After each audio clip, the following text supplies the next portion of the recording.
The Chicago Bears have 4 games left after their bye week to finish their evaluations on this roster heading into their offseason plan.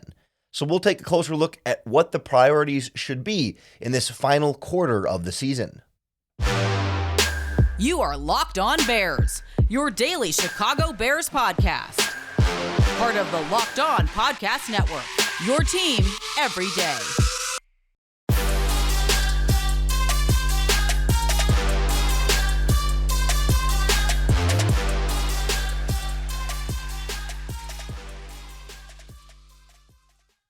This is Locked On Bears, and I'm your host, Lorin Cox.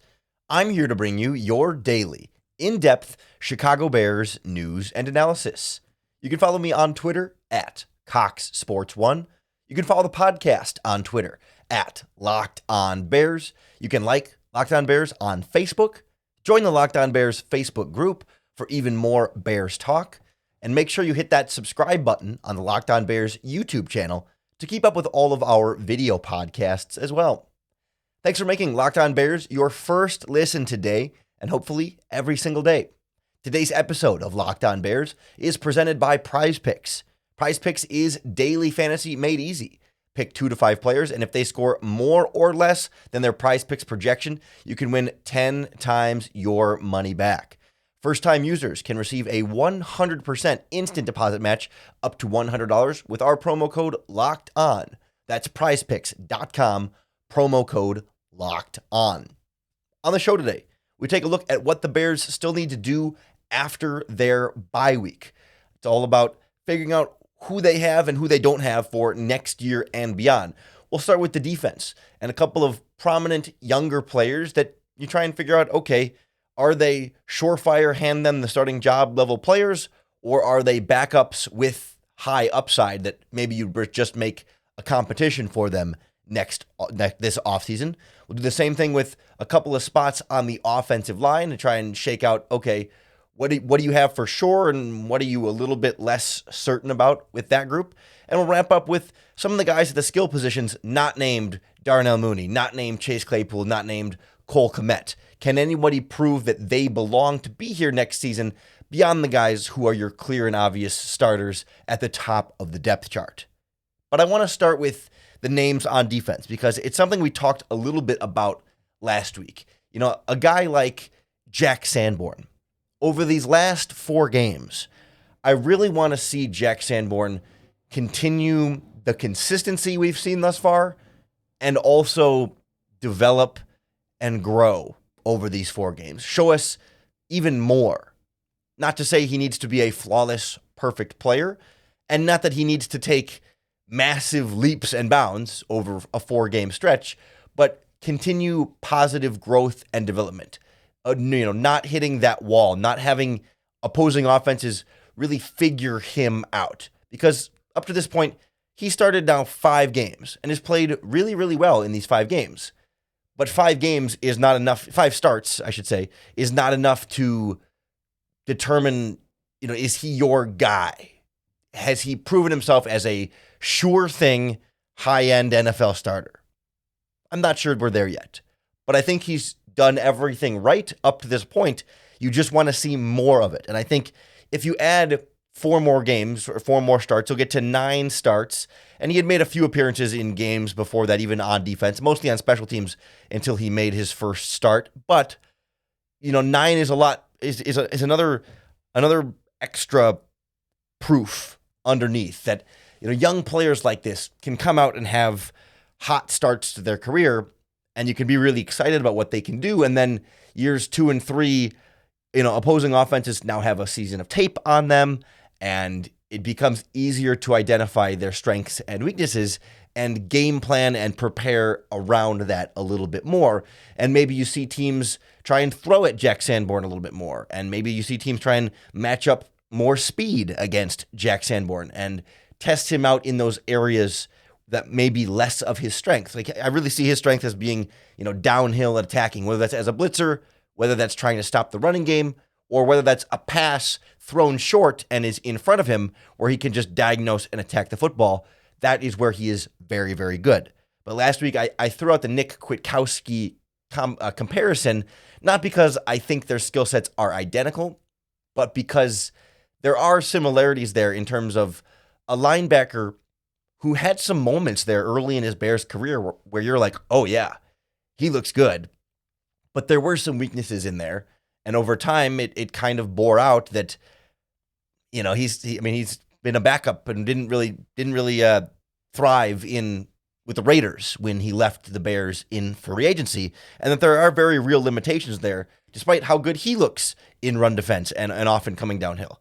I think Sanborn is more instinctual. I think Sanborn is even more athletic. And like I said, it's not a one-to-one comparison there, but it's more just a reminder in recent Bears history of when we see a young linebacker, a young white linebacker at that position, really kind of give us a lot early on, but opposing NFL offenses figuring it out a little bit, and it's on the player then to grow and develop and expand their game and their horizons. But I think Sanborn is tracking very, very well, and another 4 games of him, improving in coverage and showing us more that he can do could lead to a lot more confidence in him as just saying, yep, he's one of our starting linebackers next year. All you got to do is worry about that other spot. Or do you say he's got a lot of potential and we're really excited about his potential, but we're not just going to hand him the job and we're going to bring in competition for him, and maybe he wins that competition and is your starter again.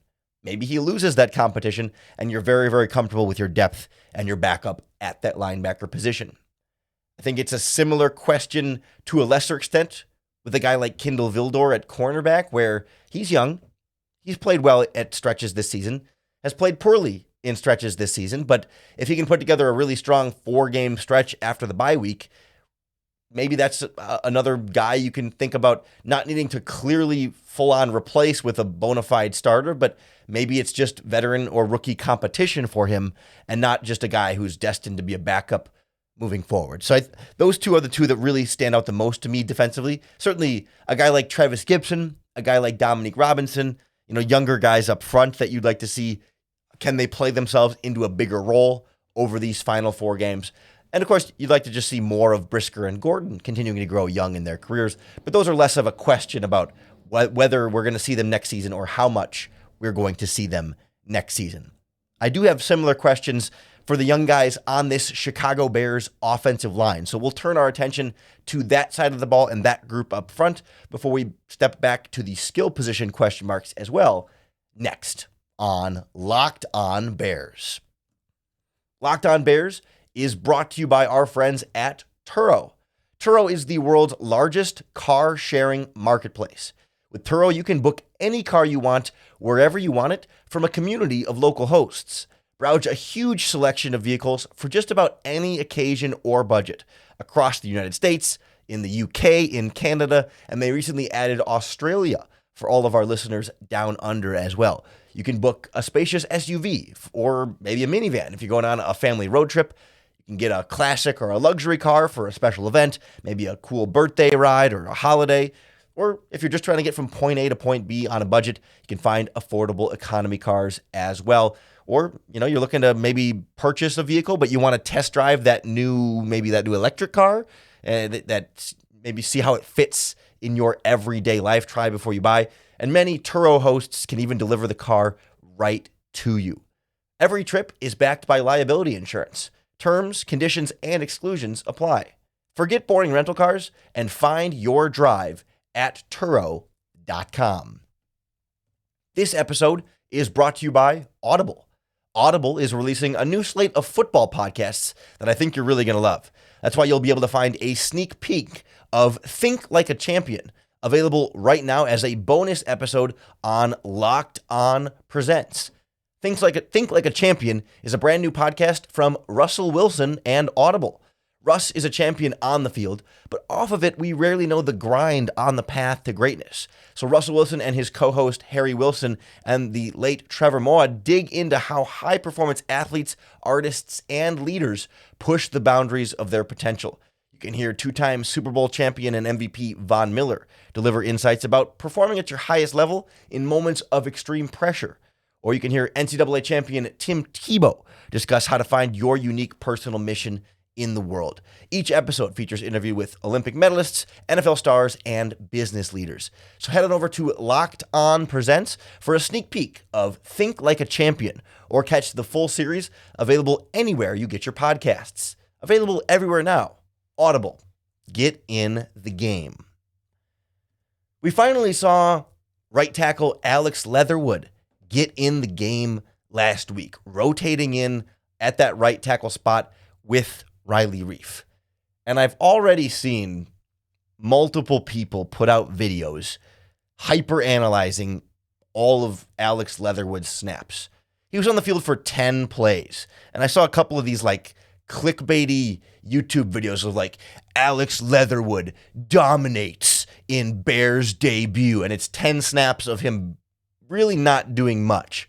It's not that he played poorly. He just, it was like there's some pass blocking plays where he doesn't have a pass rusher, right? Like the blitz like inside of the guard, and he's sort of there to help out, but like Justin Fields throws the ball before Alex Leatherwood has to block anybody. Or, a running play where he and Tevin Jenkins double team a guy and move him a little bit, but it's like it's 10 plays, right? Like there's another video. It's like Alex Leatherwood, looks like he's future star at right tackle in 10 snaps with Chicago. It's 10 plays in a 60, 70 play football game in one game is not like whether he was good or bad in those 10 snaps. Regardless, it's not anything you can evaluate at Alex Leatherwood on.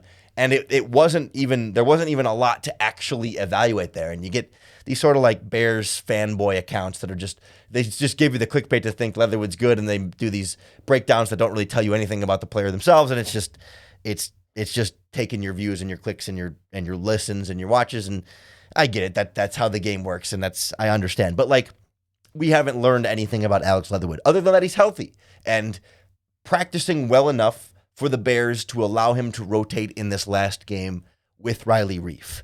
But over the final 4 weeks of this season, coming out of the bye week, another week for Leatherwood to be fully healthy, another week to continue whatever progress he's made in practice. Now you have 4 weeks left to see, is he a guy who you feel like could legitimately compete to start at right tackle next season, or left tackle, I guess, or is he a project still with a lot of upside, but he's going to be a project backup who needs another offseason and maybe another whole regular season, mostly on the bench, to continue to refine some of the technical issues that I still saw in those 10 snaps. Again, I'm not going to make any sort of conclusions off 10 snaps, but he's still waist bending a little bit. I think there's progress in them, but again, very, very, very, very small sample size. The point being, like, he did not dominate 10 snaps. He was fine. It was whatever. And these last 4 games, can he earn a bigger spot in that right tackle rotation? Can he take over the right tackle job for 1 or 2 or 3 or all 4 of those games? Put Riley Reiff back on the bench and have Leatherwood play it out. Will he be good enough in that spot? Because right now, with the Bears offensive line, right, it's a position you'd like to upgrade this offseason, but where do you, how do you want to do it? Do you trust Braxton Jones and say, you know what, he's our left tackle next season, he's our guy, we're not going to add any more at the left tackle spot, we're locking him in? Or do you say, yeah, Braxton Jones is pretty good, but we can always get better on the offensive line. Let's have Jones and Borum and Leatherwood all compete for one of the 2 offensive tackle spots. But do you feel confident enough in Leatherwood to be a true competitor in that spot? Or would it really just be Braxton Jones and Larry Borum? Because maybe you trust Braxton Jones fully as left tackle. Brian Pohl says, yep, looked good. Braxton Jones has been playing well this season. And I think, I wouldn't be stunned if they go into the offseason and say, yep, lock him in at left tackle, lock Cody Whitehair in at left guard, and Lucas Patrick in at center, and Tevin Jenkins at right guard. And that just leaves the right tackle spot to perhaps adjust or to add to. And then the question is, do you trust Leatherwood so much to say, yeah, between Leatherwood and Borum, we'll have those guys compete in training camp, and one of them should be good enough to start, and we can always bring in a veteran like Riley Reiff? Or do you look at it and say, yeah, Borum kind of underwhelmed us this season, and Alex Leatherwood is not close enough to being ready to start, that we're going to go out and get a big money offensive tackle in free agency, or maybe trade down in the first round and use a first round pick on a new starting offensive tackle, or maybe a second round pick on an offensive tackle? I think how Alex Leatherwood looks and performs and how much he performs and what he does with those opportunities, over these last 4 games can go a long way towards shaping how they want to approach this offensive line and where they want and need to invest the money. And if you feel like Leatherwood can be that guy, then, are you more inclined to maybe move on from an expensive Cody Whitehair and try and get a better guard for a similar price in free agency? Or, are you more inclined to draft a guard or a center or another tackle even earlier in the draft or later in the draft, right? I think Leatherwood has that potential as a former first-round pick to be that guy who settles in a little bit, gets more comfortable here, and legitimately gives you like a second Braxton Jones where he's young, but you feel like he's going to get even better next season, and you can rely on him as a potential starter here at that right tackle position. But perhaps, and I think more likely is, he's going to look raw. He's not going to fully take over the right tackle job, and he's not going to be a guy that you go into the offseason saying, he's our starter. We're for sure happy with him and Borum competing. No need to upgrade that position. I find that a little unlikely, but Leatherwood's got the talent, and he's got the untapped potential, and so let's see what he can do over the final 4 weeks of this season.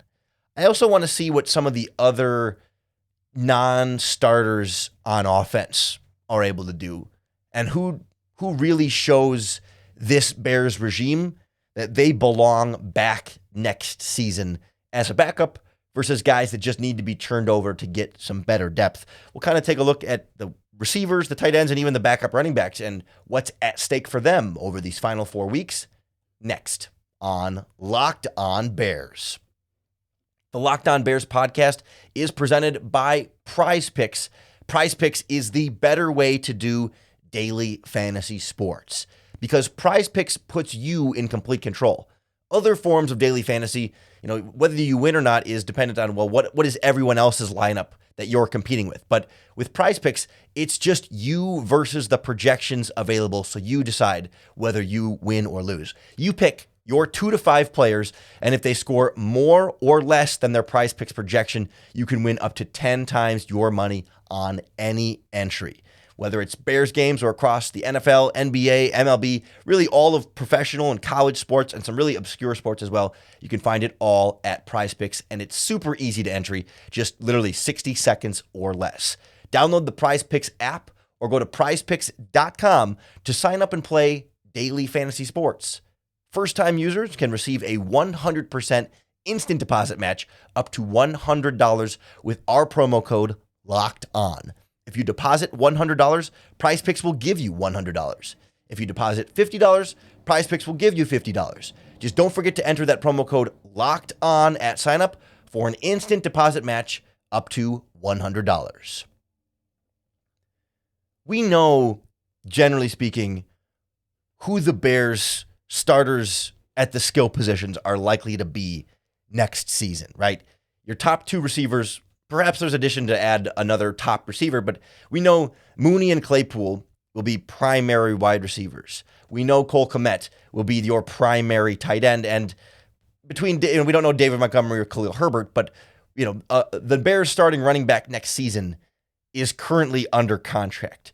So we have kind of a sense of who the main faces are, but it feels like most of the rest of the depth charts are at those 3 positions are fairly malleable, that a lot of the guys are free agents, and even the guys that aren't free agents next season, you're not really sure whether or not they're solid and destined to contribute in significant roles next season.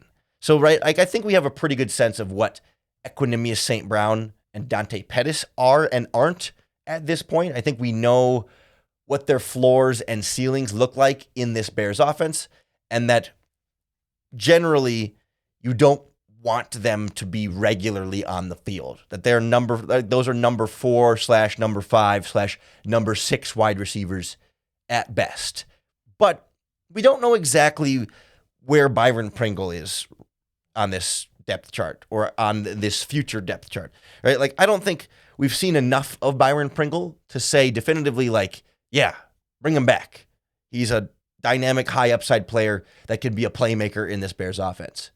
We've seen him be a playmaker in the Chiefs offense before, and there's still that ability feels like it's still in there, but he's been injured and he's been away from the team, or I guess away from the field enough that it doesn't feel like he's had much time fully healthy and playing with Justin Fields, because he even had a week of Trevor Siemian in there too. So I think these last 4 games can go a long way towards shaping Byron Pringle's free agent market in general, not only for the Chicago Bears and whether he's a guy they should try and re-sign and give another shot to next season, but also how other teams are going to view him. Because clearly, he's not going to produce, and his numbers are not going to look anywhere near what he had in Kansas City. And even those were not, he wasn't a 1,000-yard receiver exactly in that same sort of way.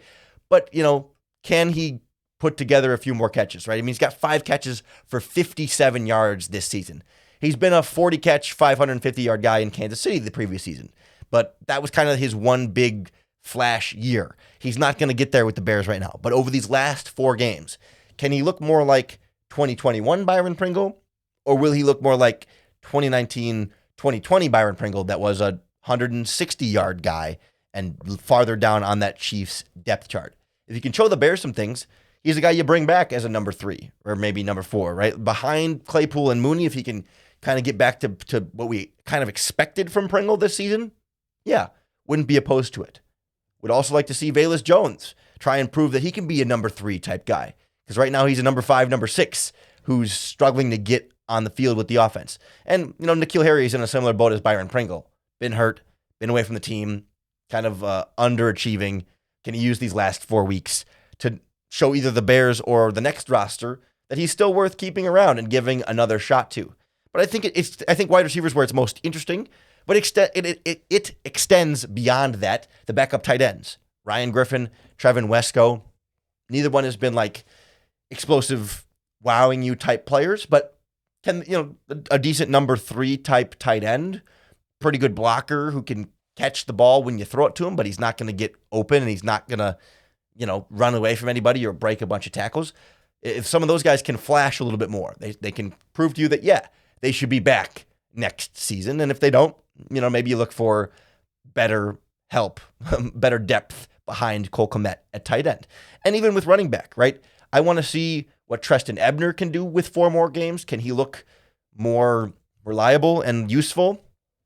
Or, with Darrington Evans, we've seen him have some flash plays here. If over these last 4 weeks of the season, if he can rip off, another, what was it, like a 30-yard catch where he caught it and broke a couple tackles, and he's had a couple of nice runs in there, can he look like a guy that belongs to come back as a backup running back? Or if Treston Ebner all of a sudden plays really well over these last 4 weeks, do you say, no, Ebner's a good backup, don't need Evans, don't even need a veteran in there. It can just be, Herbert and Ebner and maybe David Montgomery, right? Or however they want to handle that in free agency.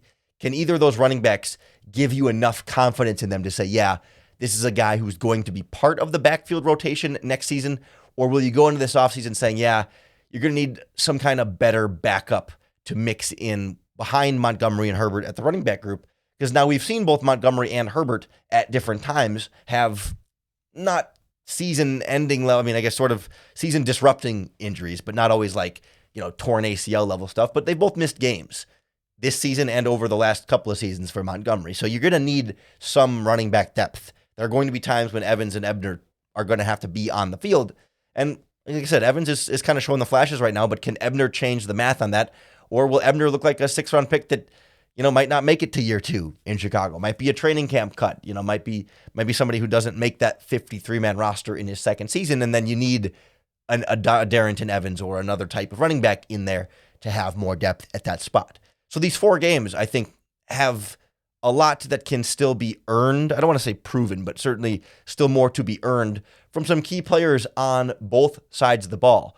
So even though the Bears are eliminated from the playoffs and don't have a ton of incentive to win these games and don't have a great chance to win either of the next 2 against the Eagles or the Buffalo Bills, there's still a lot for us to watch for here on the Locked On Bears podcast. So make sure that you hit that subscribe button to keep up with all of our daily, in-depth Chicago Bears news and analysis. Thanks for making the Locked On Bears podcast your first listen today and hopefully every single day. If you're looking for your second listen, check out the Locked On Sports Today podcast for all of the latest and greatest across the world of sports. The biggest stories, instant reactions, big game recaps, and so much more. 30 minutes or less in your podcast feed, wherever you're tuning in to Locked On Bears right now. Available on the Odyssey app, YouTube, or wherever you get your podcasts. So check out Locked On Sports today for all the biggest stories. Then come on back tomorrow for another episode of Locked On Bears and another opportunity to bear down.